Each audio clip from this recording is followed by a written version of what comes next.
Dice Tower Tonight, episode 8. Last Dice Tower Tonight of the year 2017. Sure. Welcome to Dice Tower Tonight, a video cast about board games and card games, and especially the people who play them. On tonight's show, Tom and I play show and tell with a few recent games. We look back at the year that was 2017, look forward to our 2018 Kickstarter, and then take your questions live. I'm Eric Summerer, and here's your host, the Wayne to my Garth, Tom Vassell. Yeah, I don't know. It works. I mean, this is sort of a low-budget TV show. Yeah, that's true. Wayne and Garth would have a YouTube channel if they were They around would. in this decade. That is for sure. I'd like to think that they do already. Well, folks, welcome to Dice Tower Tonight. This is a bi-weekly podcast that Eric and I do. We do our normal podcast 1 week. You'll be seeing that one next week.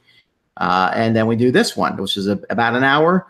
We'll be taking your questions. If you are talking about what we are talking about any particular time, I may actually bring in some of your live comments.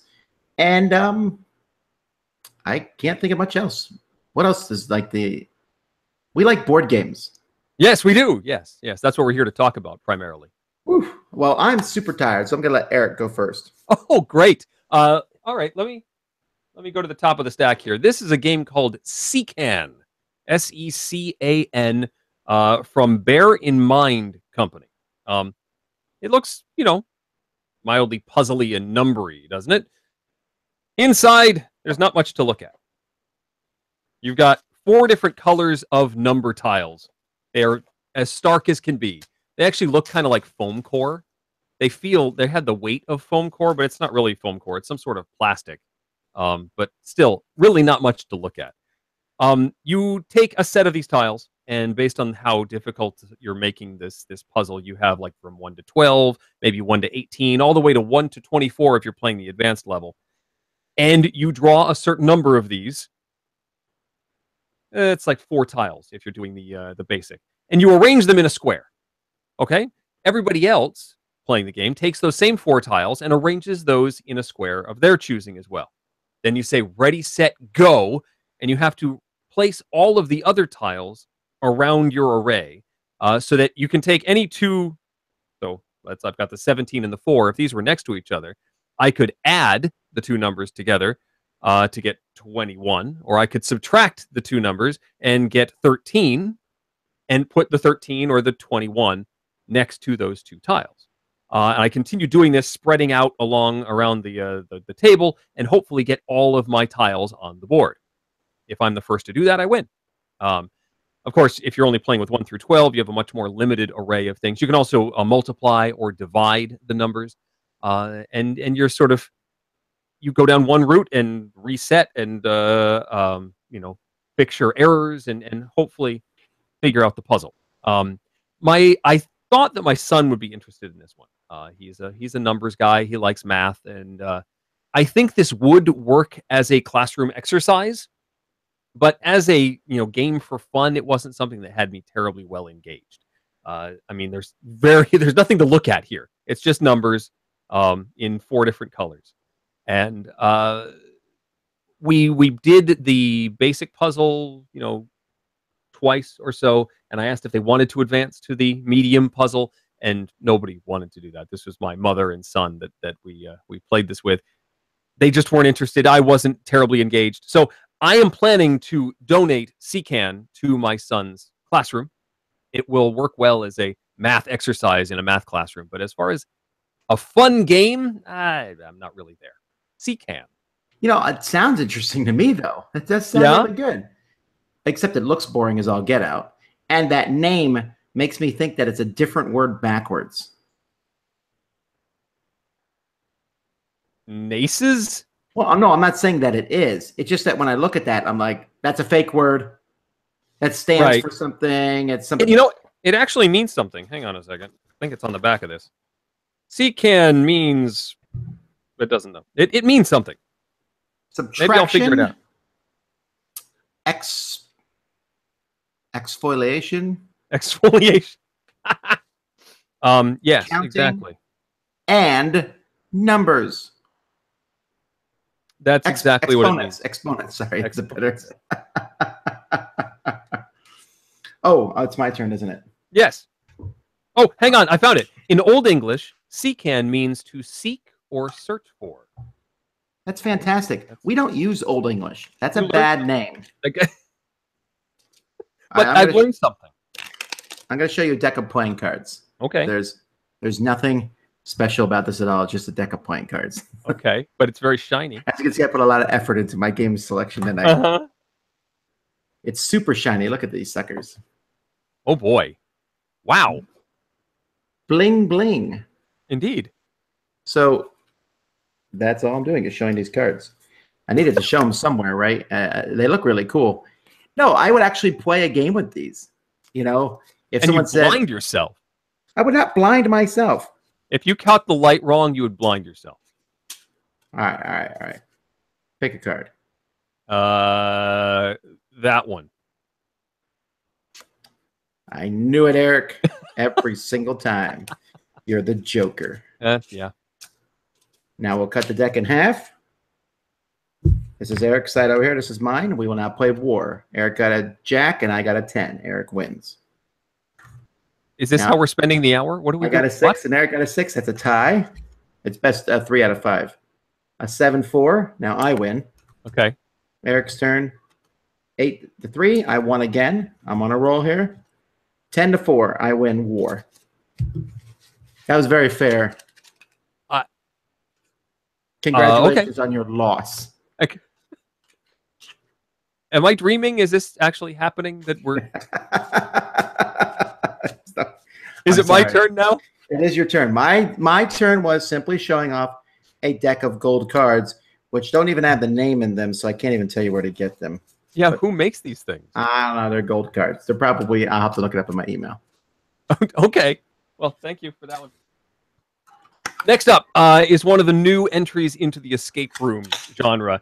This is the Mattel version of Escape Room in a Box: The Werewolf Experiment. I think Tom, you looked at. Ooh, you played this. You looked at the original, which was a Kickstarter, correct? Yeah, mine was smaller than that one actually, but it actually makes sense because mine they barely fit everything into that box. So this is the Mattel version, the mass market version. I'm not going to show you any puzzles here because I don't want to spoil anything, but I do just want to show you what the locks of this look like inside here. And this is very presentational. You open up the lid and it's like, stop, do not open anything until you're ready to play this game for real. There's a sense of humor to the text in here, the instructions. It has a little bit of snark to it. Okay. Yes. There's definitely some snark in here. But these are these plastic boxes. Oh, they weren't plastic in mine, I don't think. They were like bags or something. Okay, they're plastic with plastic locks. This is a key lock. Oh, they were metal locks for mine. This is a plastic combination lock. There's 3 of those plastic containers in here. There's also lots of other props, interesting devices, and from a presentational standpoint, this is probably the closest that I've played to a real escape room because you're actually, no joke. You're physically dealing with actual boxes and locks and stuff, which is great. Yeah. And props and very unique things. The puzzles, there was sort of a leading you down a path aspect to this. There's very much a puzzle and a solution, and it sort of tells you where to plug various things in as you work your way. I mean, the puzzles are still interesting. You've got stuff to solve and stuff to work through, but it's very much it's very clear what you're supposed to do with things in this. So I found it a little easier than some of the other systems. Unlock and exit are a little more obtuse in the way they present things. You may have to find patterns and figure out how to use them. This one, yes, there is that, but it leads you along a little. I think it's meant to appeal to a wider range of people. This is almost a beginner escape room, but I still enjoyed it. We had a great time. We managed to solve it in about 45 minutes or so. Did you have to look at any clues? There was one puzzle that was, the way it was worded was a little confusing, and I think we looked at one clue to make sure we were on the right track. But that was it. We looked at one clue because there was a, I don't think this is a spoiler, there was a riddle. And for some reason, no one could figure out the riddle. There was a I'd like a phrasing that was very strange, and we couldn't quite figure out what they were asking us to do. It was a physical. Now I'm wondering if they did. There was two things in the thing that I thought were just amazing. One was a clue where I would not expected it to be, which was really awesome. Okay. And the other, there's something in there that has nothing to do with the escape room that I thought that it was a joy to see in that game. There was something that was not puzzle related that was yes, delightful. And that thing, Eric, I was trying to reset mine. I've said it. Even with that thing? I believe so. Okay, now we're talking about resetting. This is an issue with the Mattel version right now because you can't. There were reset kits or a set of PDF things that you could get with the Kickstarter version. They are on the website for Escape Room in a Box, but they're password protected so that just anybody can't just go download the puzzles. The problem is they're password protected for folks who bought the Kickstarter. And so I don't know if you can buy this Escape Room in a Box Mattel version already, but the reset kit is not available. It's actually slightly different, from what I'm told, from the Kickstarter version. And so there isn't a way to reset this other than erasing any pencil marks. There's like fill in the blank stuff in here. You're not. Well, there's something that comes in a box that's disposable, and I got extras of those in a little recharge pack. There is no recharge pack in this edition. Okay. Whatever was disposable is not. I don't think there was anything disposable in this version. But there are pieces of paper that you write on. Well, there was something in mine that my kids had, that I recalled from my childhood, but my kids had never seen. We'll probably have to talk about this off air. We might have to talk about this off air. But the issue right now is that you can't reset it without just erasing everything you wrote on in this edition yet. But there's hints that they may be releasing those PDFs in a more public way, I think. Either way, this is my favorite of all the escape rooms. Really? I think because it feels the most like an escape room. Yes, it's not as hard as the rest of them, but there were things, you actually found things. It wasn't just a collection of crossword puzzle type stuff. Right. Well, I mean, they actually go for the physical. The physical aspect of this is as close to an escape room as you can get in a box. I agree. Although I kickstarted one on Kickstarter that's supposed to be this big box full of all kinds of stuff, and you just get it, and you got to figure out, you got to find the puzzle first. I'm very excited about it. It better be good because it was super expensive. I mean, the only thing that is closer to an escape room than this is getting a breakout EDU box, which has all the lots of locks and puzzles and lock boxes and stuff. But anyway, Escape Room in a Box, the Werewolf Experiment. I enjoyed it tremendously. I am looking forward to resetting it. I played it with adults. I haven't played it with the kids yet. You think your kids would like it? I think they'd enjoy this one. Yeah, mine did. Yeah, the physical stuff for sure. Maybe some of the, I mean, there are paper and pencil puzzles in here as well. They might run into trouble with those, not necessarily getting all of them. But I am planning to reset it and do it with them, with me as guide to help them along if they get stuck anywhere. But yeah, I tremendously enjoyed it, and it's another great entry in this ever-growing genre. All right, let's go through some questions here that some people have asked. One person has asked, are we posting these online? I'm currently not posting these because, first of all, we stopped doing it and no one seemed to notice. That's always an indicator. Well, a few people noticed. I've seen threads on Board Game Geek. If we do post it, it will be on Dice Tower Audio, probably, not our main feed. Someone also said "can" is when you can't, is when you can see can't. Yeah, okay. Let's see here. I like the new daily unboxing videos. Was wondering if you're still doing the regular unboxing. Yes, I'm gonna have to say this a million times. Yes, This new daily unboxing video I started is just a new series. It's an addition to everything that already is out there. Okay, it's time for my second game. I actually brought a real one this time. Oh, good. Okay, so this is the entire game packaged, but it comes in this box. So it comes in this box, but this is the whole game. What? Yeah, I know. That's okay. It's like a mass market type thing. It's called Imagination. There's no I in this because it's a team effort. Really? No, I don't actually know that that's why. I made that up. But what it comes with is all these magnets. Oh, boy.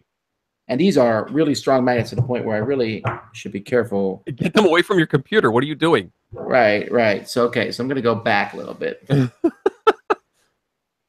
Come with me. All right, so. And you'll see. Let's see here. All right, so here you go. This is the wonders of doing things live. So it has these magnets. Let's see if we can see them here. I'm pretty sure I can tilt it. Okay. So it has lots of magnets. You have these magnets here, which are kind of like a barrier. You can like put them together like this and make like a wall. See how that's working? Yeah. Okay, but that's not what's cool about this. What's cool about it are these pieces here. These are also magnets. And so what you're going to do here is you flip the magnet like this, so it's the opposite polarity, and then you put it here like this. Yeah. And that's the game. Like you make goals and stuff, so it's like a dexterity game, but you're just putting them into the middle here like this. Well, that's the wrong way. It's this way, right? And then just holding it there. You take it, you pull it back, and it shoots right off. And the fact is that's cool. That is cool. So are there actual, like, there official rules, or it's just like a whole set of games that you can play with these magnets? Yeah. That's actually the one thing that doesn't fit into this is the rule book, which I apparently did bring with me. But is the rule book the size of that box? Now, the rule book is just a little bit bigger than this, or whatever it was. I couldn't slide it in. Oh, I lied. The rule book is inside. So look, Eric, what the first game's called. Mag Curling. Nice. But basically you're basically just shooting at other discs on the thing. Speaking of curling, can I show something? Yeah. I got this for Christmas. My brother and sister-in-law were in Scotland and got an actual curling stone from the Elsa Craig. So this is like a real curling stone made of real curling granite. And now it sits on my desk. Anyway, that has nothing to do with games. No, that's actually cool.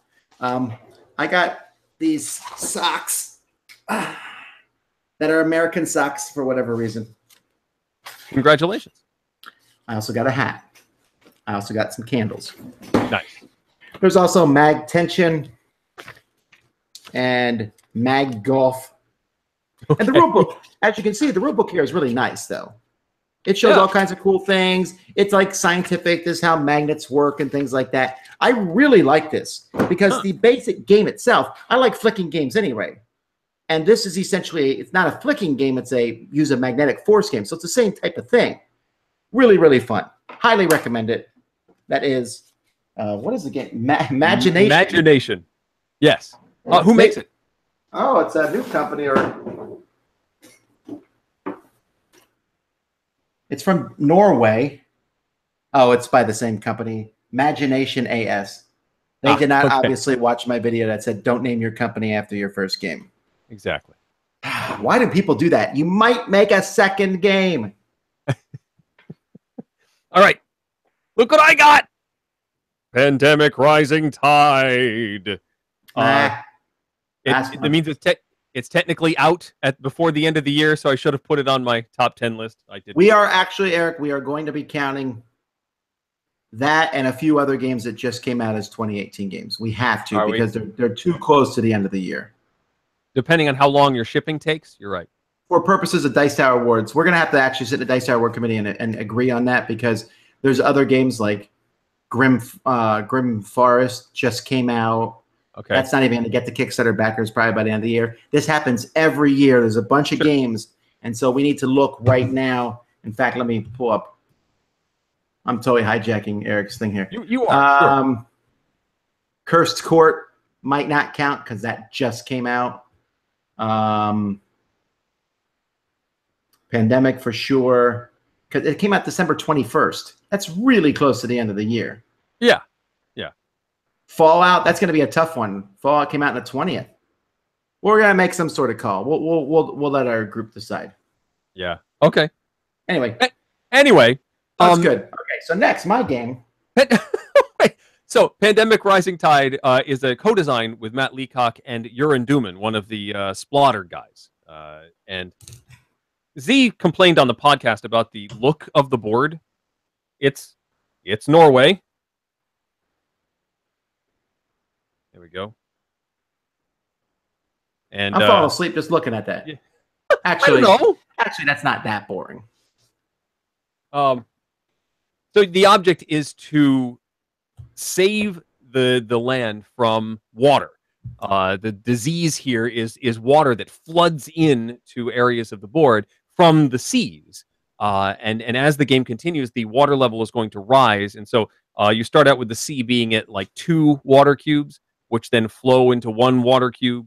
But then they'll raise to 3 water cubes, which then flows to 2, and then 2 flows to 1. So all of these things sort of cascade out. The way you keep the water away is by building dikes that prevent the water from flowing in. And these fail after you take your turn. The dikes fail step comes along, and you will lose these dikes, causing your infrastructure to crumble. The ultimate goal is to build 4 hydro structures that will keep water away in perpetuity, that will sort of save the country. And you do this by collecting the cards, much like any other pandemic. But what I really appreciate about this is the difference in tactics, in understanding the puzzle. This one sort of bends my brain in a way that I am not used to. Understanding the flow of the water and where there's danger points. Like regular pandemic and most of the variants, I can sort of see, oh yeah, there's 3 cubes over here. I know this is a problem. But this one, I don't necessarily see everything as readily and know that, well, if this dike fails, it's going to cascade into all of this stuff, and that's going to be a giant problem.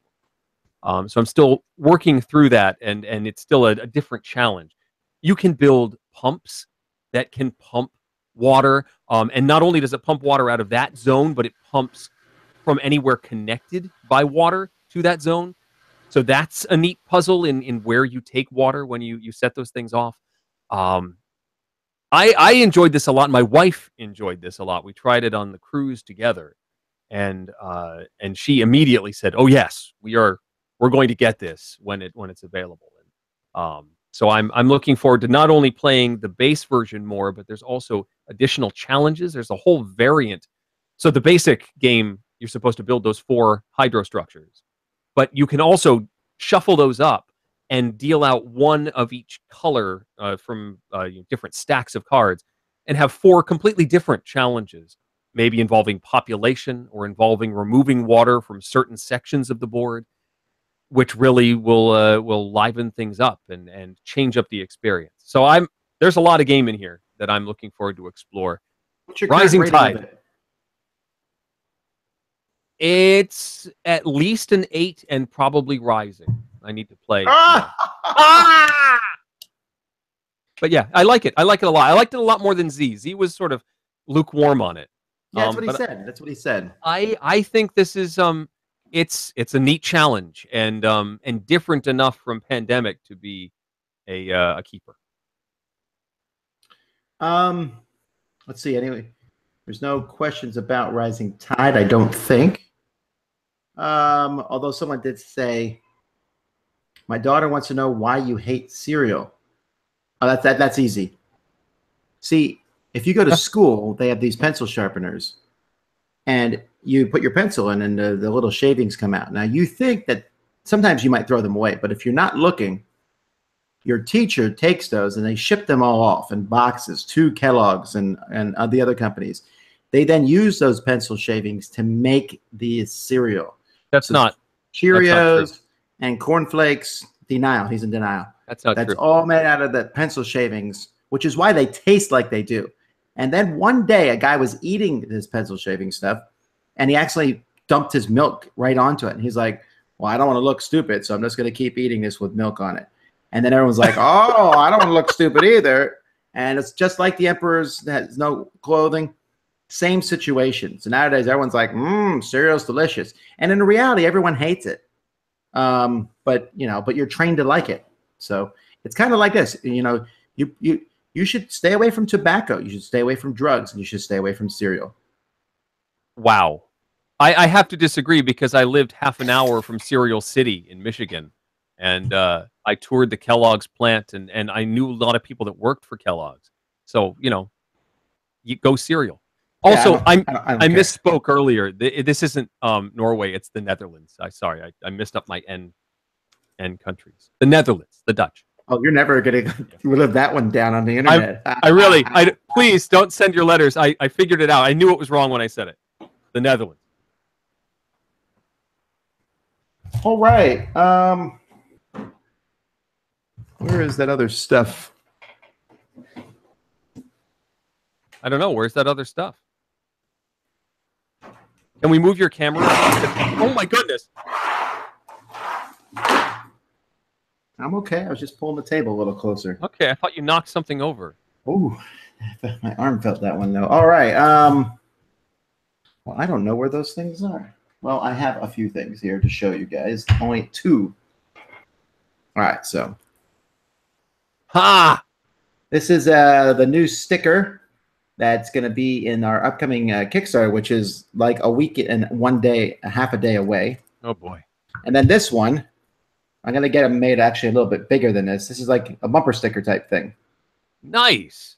Yeah, I really like this one. So that's just some of the stuff that's going to be in the Kickstarter. I actually had some Dice Tower coasters here too, but I don't know where they went.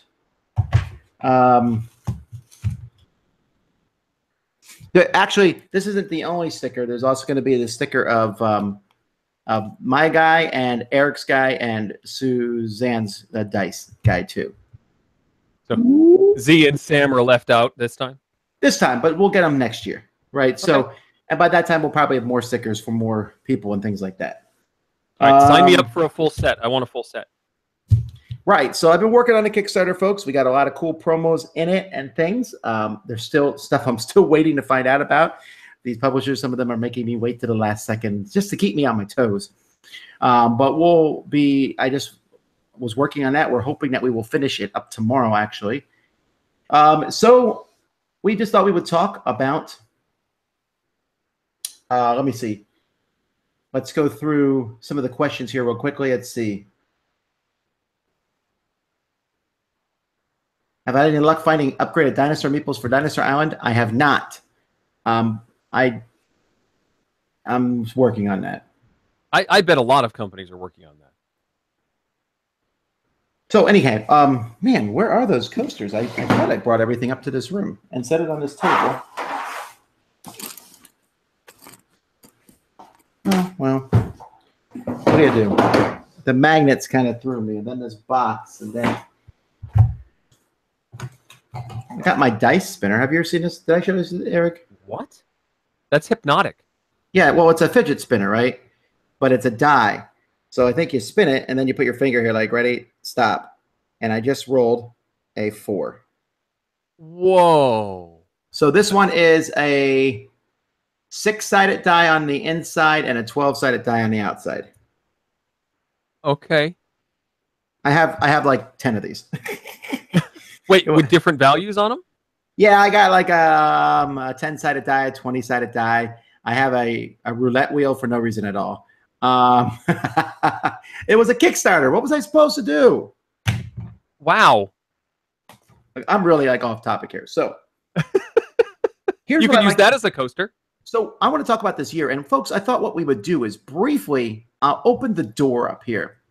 And what I mean by that is I'm going to pull up my statistics from the Dice Tower. And so if you have any questions about our statistics for the year, like views or subscribers or the biggest day or whatever, go ahead and ask those because I'll answer some of those, maybe not all of them. And so if you have any questions in that regard, but I can tell you this year we posted, as of this morning, 2,313, well, no, yes, 2,313 videos. Wow. That's all different types. Reviews, That's top everything. 10 shows. For reviews specifically, it's about 1,200. So Okay. I feel like we're getting most of the games, but we're not, right? We're still not getting all the games. It's just not possible, folks. So what was let's say, the most popular podcast of the year? A podcast? Oh, I'm looking at YouTube numbers right now. You're on the wrong screen. No, I'm only looking at YouTube numbers. Sorry, but I know the podcast one actually off the top of my head, and that was best of 2017.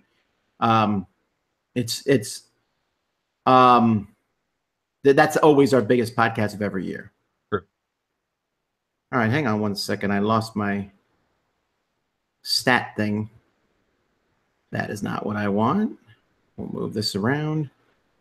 And there we go. Okay, so someone asked me, how did the numbers of views increase or decrease compared to 2016? All right, well, first of all, it's kind of fascinating that yesterday was our highest view count ever. It was, well, hang on now. My computer's processing these things. Blah, blah, blah. Come on, computer. You know that I'm asking for this. You know, there we go. So yesterday we hit 147,000, which irks me because one of my goals was 150,000. We were so close. That's views in one day. That is views in one day. And so in 2008, so in our first video went up, I think January 8th. Well, I started the YouTube channel up in January 2008. So Okay. the channel is just almost 10 years old. And in 2008, we had, for the whole year, 129,000 views. So yesterday, we had more views than in 2008 completely. The entire year. Okay. In 2009, we had 934,000 views, and we just did that in 5 days. So you can see how it's changing. So someone just asked, what's the difference between 2016 and 2017? 2016 was 29.1 million. 2017 is 35.1, but it's actually, since there are 5 more days that it's going to be counting, it will be 35.6. So it is about a 6 million increase. Wow. Let's see. What's the next question asked about this? Our most disliked video.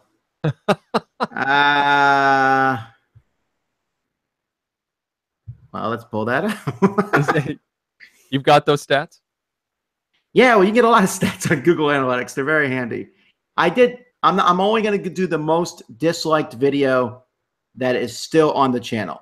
All right, just to be non-controversial. Okay, so the most likes I can start with first is 10 essential games every gamer should get, which incidentally has 557 dislikes. In fact, I wouldn't be surprised if that has the most dislikes. Yeah, it does. The one that has the most likes also has the most dislikes. Okay. The most one that has the most proportionate dislikes. My review of Munchkin Booty. Let's see. Sam's review of Epic, the card game. Yep.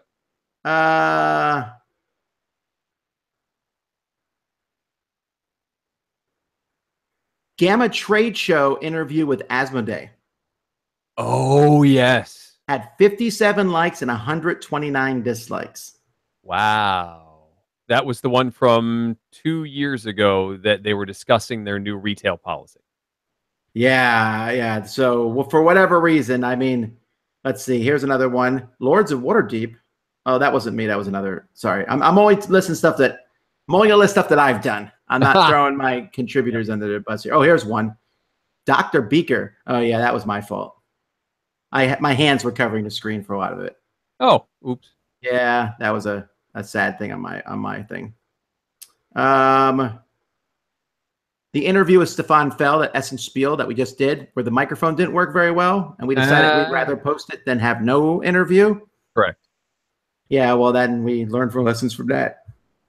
There's a couple that were deleted for whatever reason. Controversy. Yeah, I don't think I thought there was like a ratio measurement, but I'm not finding one. I do know that I got a lot of dislikes on some like negative reviews that I've done. Like for example, the review I just did of Dark Souls. All right, most commented video. I don't know if they do videos by comments. Now I'm going to guess that the most commented video is our live stuff.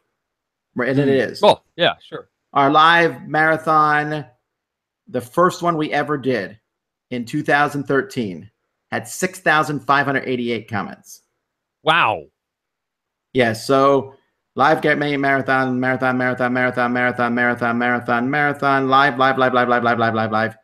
Okay, I got to find the first one that's not live. Now, is it counting not only the comments that happen while a live stream is going on? Yeah, it does. Are not the same ones that are archived. Yeah, but it doesn't matter. They still count them. Okay. Wow. Yeah. Okay. I'm looking for one here that's not live. Still live. So the first 75 are all live things. And that's probably just, okay, here we go. The top is the top 10 games we hate. Mm. And then the next one is top 10 strategic two-player games. Then top 10 annoying rules in board games. So there you go. If you say that if you make something controversial, it's going to get a lot of comments. The most viewed videos I've already said that one is our top 10 essential games that every gamer should have. Right.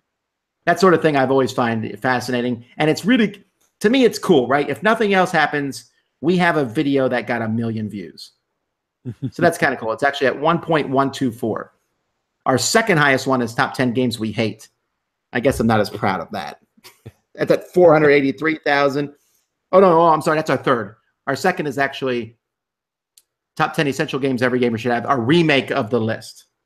Ah. And then top 10 overrated games, top 10 cooperative games, top 10 strategic two-player games, top 10 games that murdered other games, top 10 annoying rules in board games, top 10 games not to play with an angry person, and top 10 games of 2016. So none of the ones that you were in, Eric, but that might still happen.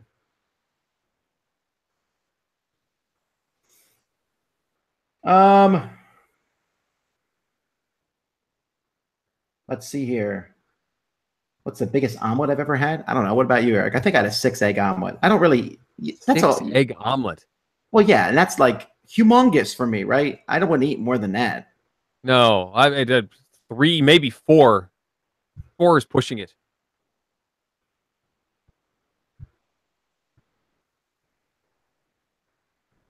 But now I'm hungry for omelets. Thanks. I'm sorry, what? Now I'm hungry for omelets. Why would you want to be hungry for omelets? I don't know. You're always saying you should have breakfast food in the evening. How did you make your decision, says Adam, to review games? Surely you knew that Fallout would have a significant number of people that would be looking for a review. How did that not become a priority? Well, who's saying it's not a priority? There's a gazillion games out there that people want. So what we do is I try to scatter popular reviews out as best I can. We try to review them as quickly as we can, but we also want to give them a fair shake. Fallout simply hasn't gotten a fair shake yet. So until we do that, we're not going to be able to post it. Like next week, I will be reviewing Gaia Project because I wanted to make sure that one got a fair shake. And that's also a very big game. So you will see Fallout. It's coming. It's definitely in the queue. It's just that I try to scatter them out. I don't want to review every popular game in 1 week because then the next week is nothing, right? So we kind of spread out. Also, we just can't play them all that fast. See, the way that we play games is I'm playing these bigger games, and then I can play a bunch of these smaller games. I can't just play only the big games the whole time. It would be wearisome to everybody involved. Yep. Who's the most competitive player of the 4 of us?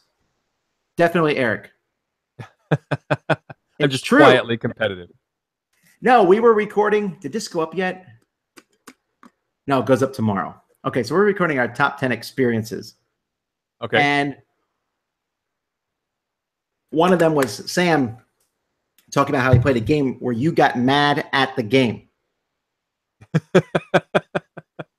Was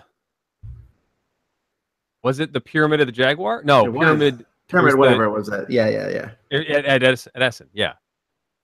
So, in order, Sam and Eric get mad the most when they're losing, for sure. And then me and Z are probably tie. We probably wing that way. If I got mad at when I lost, I would never be happy. But no one is really a bad sport. I'm just saying in comparison. Right. Eric just gets quiet. I get sullen when I'm losing. I get sullen because I'm doing something wrong, and like I gotta fix it. So stop talking, figure it out. We ever revisit old top 10s? Of course, we do that all the time. We do it on our audio show and our thing. In fact, we are technically revisiting old top 10s the next 3 shows because we're doing 5 years ago, 10 years ago, and 15 years ago. And Eric and I, the 5 years ago list, we definitely did that in 2013. Yep. I think we did the 2008 list in 2013. We should have, yes. I don't remember how long I've been doing this, 5, 10, 15. Are we doing the 20 this year? No, we're not. You've threatened to do 20 this year. Yeah. I do that every time, but I think after a while this gets old, right? I think after a month and a half of this, people are like, okay. when we're both like 80, we're doing 5 to 10. You know what? We're just going to go through the whole year and then start over again. Well, then we know what our top 10 lists are for the rest of the year.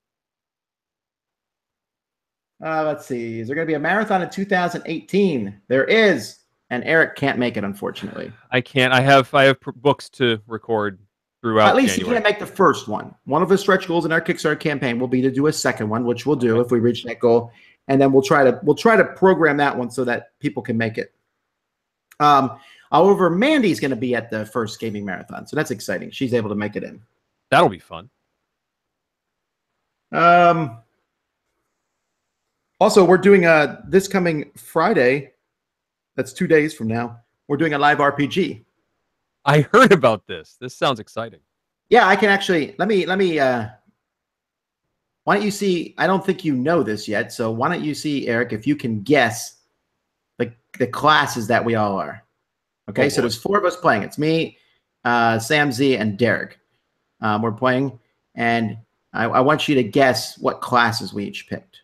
All right. Pick race, and class. All right. So Sam is a dwarf.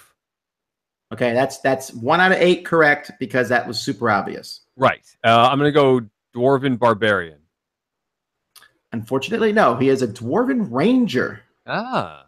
Okay. I did not expect that, but that is what it is. You are a human bard.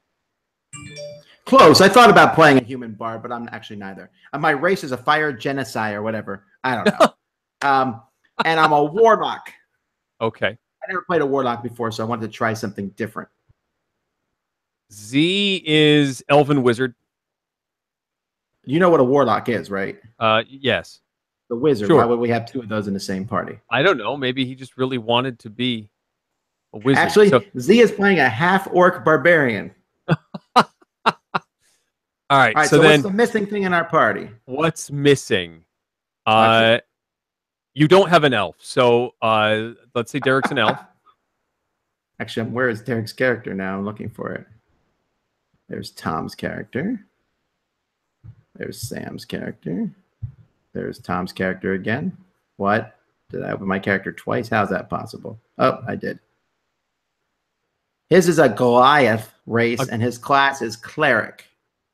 Okay. Got to have a healer in the party. There you go. Okay, well, I obviously don't know my D&D classes. Oh, this person. Do you have stats about which hour of the day your videos are the most viewed? For sure. Our videos are most viewed between noon and 3 p.m. Eastern Standard Time, which is why all my videos go up in that time slot. I suppose if I posted them all in the morning, they might be viewed the most then there. But at some point in my posting career, I noticed that's when they were watched the most. So we post them. That's when they get the most views. Definitely even though our videos are watched all over the world, you can definitely see they follow kind of an Eastern Standard Time, because that's probably where most of our viewers are. So you can see kind of a bell curve. And what day of the week? Thursday, for sure. Now that's why I always post our biggest stuff always happens on Thursday. So if we have a top 10 list, unless we want to get it out so quickly. But Monday, people are still a little sleepy from the weekend. Saturday is our worst day. Sunday's like one of our best days, actually. But Saturday's the worst one. I guess people are out doing stuff. And Friday's not usually too hot either, because I think people are leaving work early. And why does that matter? Because I'm pretty sure most of our videos are watched at work. Well, yeah, I mean, the noon to 3 would be during lunch hour for the different time zones. Yeah, I'm sure people are watching during lunch hour. Good job, guys. What countries are highest in viewership? Oh, this is a good trivia question for Eric. Because I mean, obviously, U.S. is number 1. U.S. is gonna be number 1. Let's pull this up here.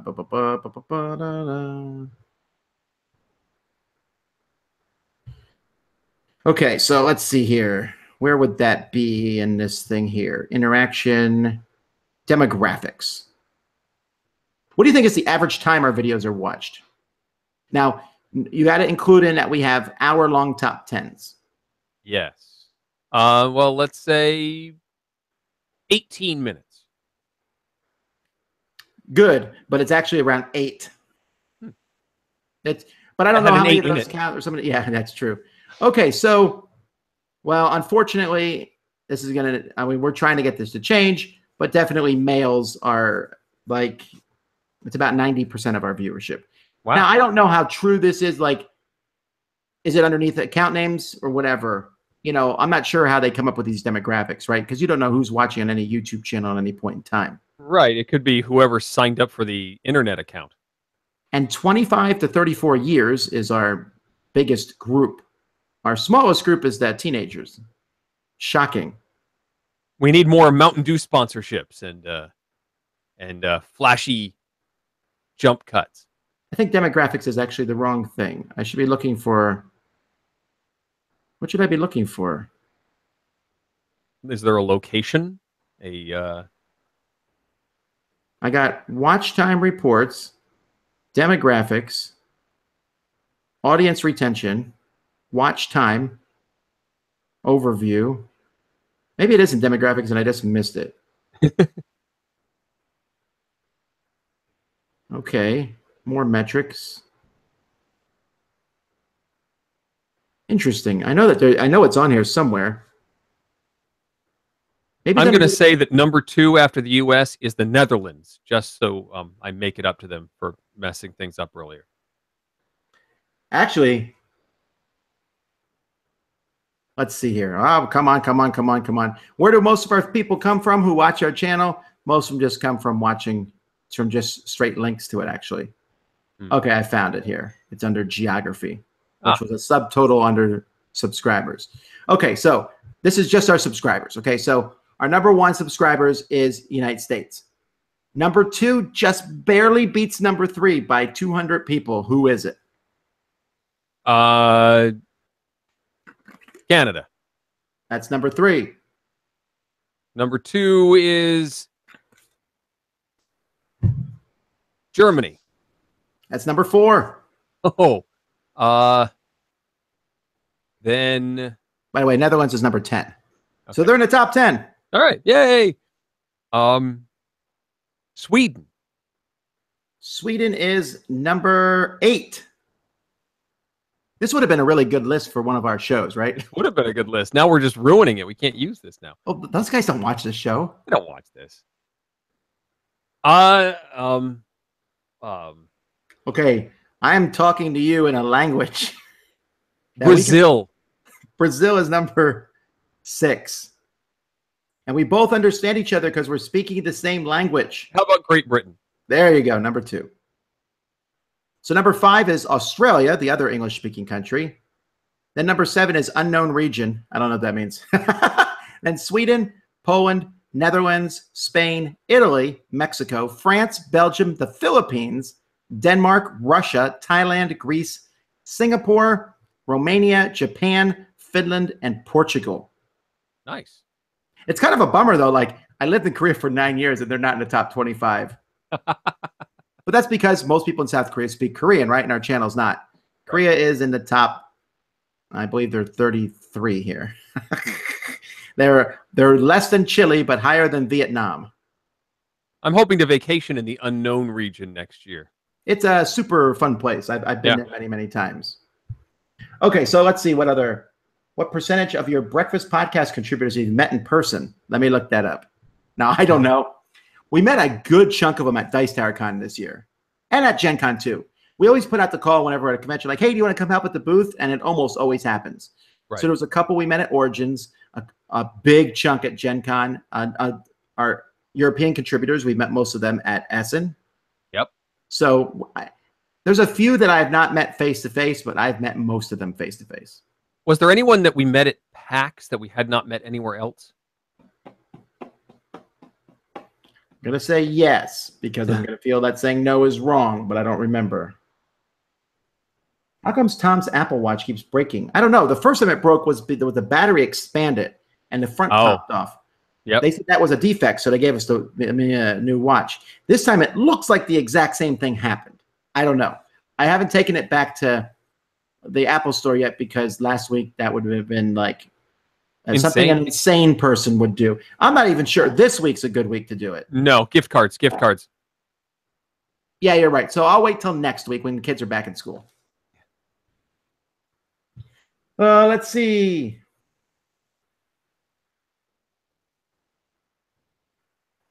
Top 5 viewers by country. No, I think we are okay. We already did that one. Who's DMing the thing? Justin Jacobson, who runs Restoration Games. Eric, you've met him, I believe. I have indeed. He took me out for ice cream at right before the cruise. Wait, didn't we go at the Chinese together? Yes, we did that as well at PAX. Yeah, we went to this Chinese restaurant, which was a fairly authentic Chinese restaurant, and we knew this because when I translated the words into English, it was a direct translation. So the one was fried bacteria. And we were like, what is this? So we finally figured out that it was fried mushrooms. Yes, well, they also said fungus for mushrooms.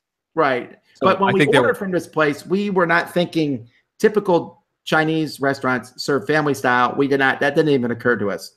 So we all ordered our own family style, and none of us were that hungry to begin with.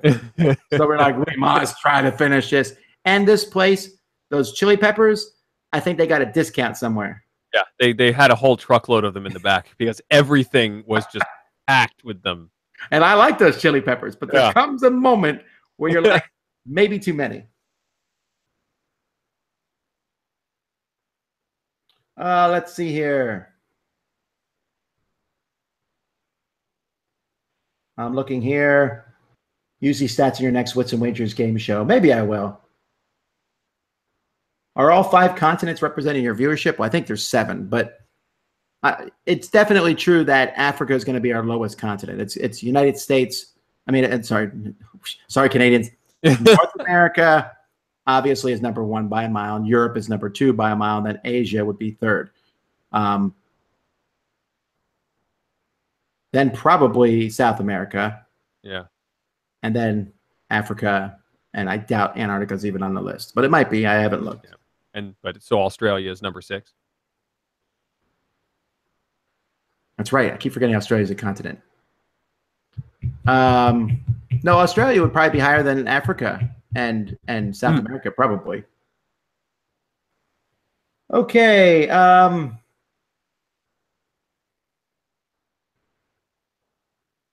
People are asking a lot of things I don't know, like how many people skip the overviews. I don't know that sort of thing.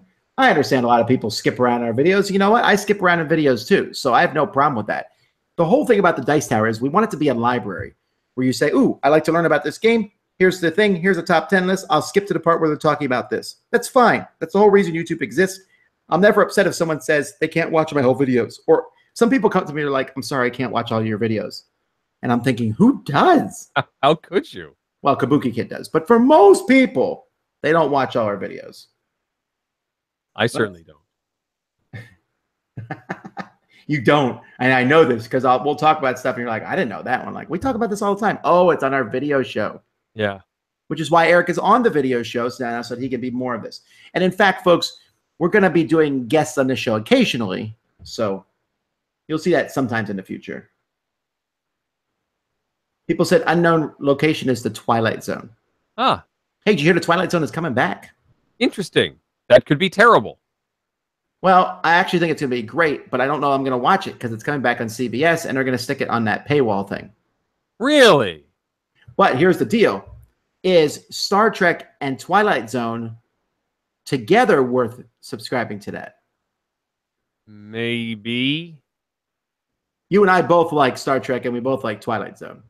Yeah, I mean, I'm still waiting. I think I'm waiting for the season to finish, for the second half of the season to post, and then over the summer I will subscribe and check it out. But at this point, how am I going to stop people from doing that? Like going in and subscribing for a few months, binging, and then checking out. I think they're hoping they gain enough subscribers now over the season regularly that it doesn't matter as much. They can't stop it. Let's see. No one else has any questions on stats. I think I've answered most of the stats thing. The channel is bloated. I understand that the channel has a lot of things. You can't find all the videos you want to watch. Well, first of all, we put every video into a playlist. So if you want to just do one playlist, then save that playlist and you can just pull that up as a bookmark and you'll see the newest videos on that. That's a good thing to do. And secondly, there's no way around it to be bloated. That's why we have a search engine. So if you're looking for a specific game, you can. That's the whole point, is we want to have this comprehensive library where you can find anything and everything.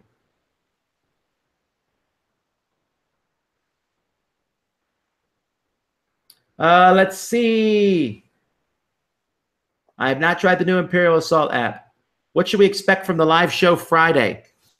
You should not expect experienced role players. Okay, I'm sure Justin knows what he's doing, but the rest of us are just winging it. None of us have played D&D 5th edition. In fact, I don't think I played 4th edition. I played 3.5. That's the last one I played. Then I played Pathfinder. So I'm not even sure I have a bunch of spells on my sheet. I don't even know what they all do. So I'm going to just look them up a lot. Be like, I'm casting Burning Hands. I'm assuming that means my hands are on fire and I'm burning people. And then someone on the internet's going to have their mind explode because we didn't know that. But we will not be boring. That is my goal, right? We will not make boring decisions because this is a one-off. And what do I care if my character survives the adventure? Right. I mean, I'm not going to, go poke dragons. Maybe you will. Yeah. Okay. All right, folks. We have any other questions? Which of you cheated when creating your D&D character? We didn't cheat at all because you go online to D&D Beyond, and I don't think you can cheat. You basically pick. We're playing 5th level characters, which is pretty fun because you get to pick a lot of stuff. But you go in there and you pick the stats. I used a point system for stats, and you can't really cheat that way. Besides, who cares? Well, none of us are munchkins. The new Star Trek is lame, lame, lame, says Anthony, Eric. So then you don't have to worry about it. Okay. Sounds good. I haven't subscribed for the new Stargate either, so I don't know. Someone wants to know what country is the last country on the list. Wait, so there's a country that has -2 subscribers, which means that 2 subscribers subscribed from that country, and then they left. And told 2 friends not to subscribe. It's St. Kitts and Nevis. Wow. I never even heard of them. And then the Cook Islands have -1. So let's go with the smallest that we have. There's a lot here that have 0. Oh, North Korea has 0. Shocking. Solomon Islands has 0. Mali has 0. San Marino has 0. Equatorial Guinea has 0. The Turks and wow, St. Helena has 0. Yeah, I couldn't pronounce it and I lost it there. Okay, so nothing on that page. So there's at least 25. Okay, there's a bunch that are tied for 1 subscriber. Samoa, Turkmenistan, Togo, Marshall Islands, Madagascar, Liberia, Guinea, Gabon, Djibouti. I don't know how to pronounce that. Djibouti, yeah. Djibouti, Burkina Faso. Yep. Aruba, American Samoa, Anguilla, and Antigua and Barbuda. And I apologize if I'm mispronouncing these because I just don't know all these. And then the U.S. Virgin Islands starts our list off at 2. There's a lot with 2. So that's interesting, right? Oh, Liechtenstein has 3 subscribers. So Yeah. wait. If we have 2 subscribers, does that mean that at some point they'll meet? In that whole country, if there's 2 subscribers, how do they find each other?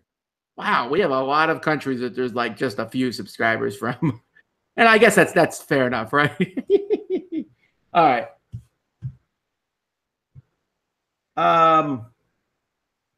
This is the first Dice Tower Kickstarter for me. What should I expect? That's a good question. We want to make it clear that we don't expect anything, right? Let's say you say, I can't afford to support Dice Tower this year. Do you know what content you can't watch? There's nothing. We don't have paywalls. You can go watch all our content, and if I meet you at a convention or wherever, I would never begrudge you not supporting us, because you watching us is support.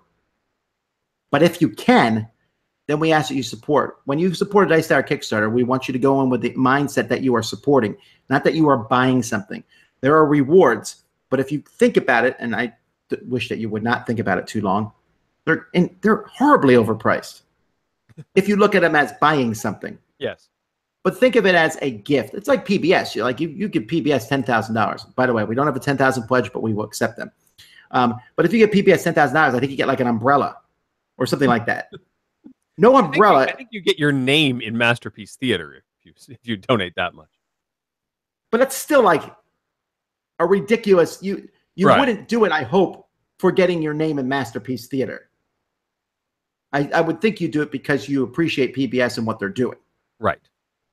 So that's the same thing with us. So we have a lot of cool things. We have like these stickers, like I'm showing you. We have dice. We have play mats, and we have dice towers and coasters, and then promos for a lot of different games.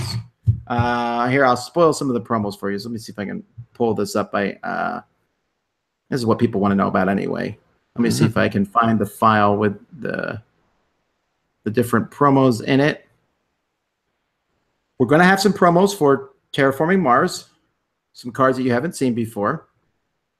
We have a pack of promo cards for Alien Artifacts. Some new stuff for Dinosaur Island, Wasteland Express. Some new tiles for Near and Far. Some new stuff for Deception.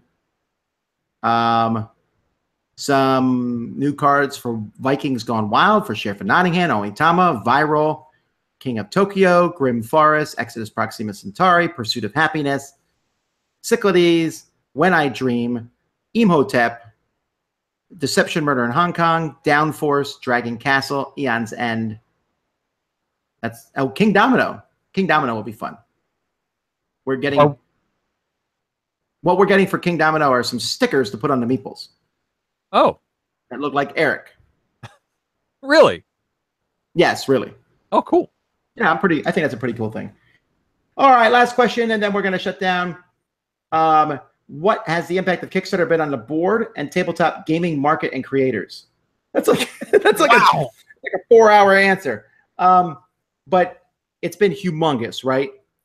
I still, there was at one point, what's that guy who I always argued about Kickstarter with?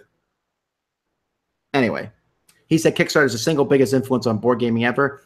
I still insist that the internet is the single biggest influence on board gaming ever. But that includes Kickstarter. Well, right. Kickstarter is a subset of the internet. But like the highest rated games this year are Kickstarter. Yeah. Some of the most anticipated games for next year, Kickstarter. Is it dominating the industry? No. But it is at least neck and neck with the Asmodee games, right? So if you're ever worried about Asmodee buying up everything, realize that these independent Kickstarter guys, at least on a strategic level, not necessarily in sales, right? Not in Target and all those stores. But for you internet savvy folks, Kickstarter is neck and neck with Asmodee. But there's also a ton of stuff on Kickstarter that's absolutely worthless. I mean, not everything on Kickstarter is... Oh, right. I get that. But I mean, yes, definitely the bar has been lowered so that everything can get published. So the biggest problem that we have with Kickstarter is that for people, they don't know should they back something or not. And they're worried that if they don't back it, they'll never get it. Right. Which is why Kickstarters for popular games, the second Kickstarters are usually phenomenal. True. because people are like, oh, this might be the last time I ever print it. I know the game's great now, and they'll get it. And so you're almost better off if you have a great game. If your first Kickstarter is okay and just does okay, you should be happy, because when you do that second Kickstarter, then people will line up for it. And that's been proven time and time and time again. Seventh Continent and Gloomhaven, their second Kickstarters, were like explosively humongous. Mm-hmm.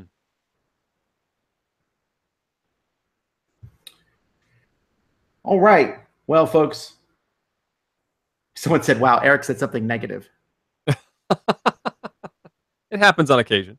It does. Yeah, so we'll be talking more. I'm going to be doing a live Q&A next week. I'm going to be doing a live Q&A as the Kickstarter starts, probably too. Right now, this is the current Dice Tower schedule is this. We have a lot of cool. I can tell you, like tomorrow. Well, actually, sorry, I'm using two different computers, so it's tomorrow's Kickstarter. We are going to tomorrow's Kickstarter. Now I'm like mixing my talking. I don't know what's going on. Eric has done his one video for the year. If you missed that, for Stuffed Fables. Yes. Well, I did my top 100 too. That was 10 videos. That's true, and that gives me an idea. Uh-oh. Not that you do another top 100. Let's see here. So tomorrow, folks, come back and check out. Sam is going to review Cafe Fatale. Z no Nanga. I don't know what that is. I'm going to tell you the top 10 best sellers from Cool Stuff from 2017. Okay.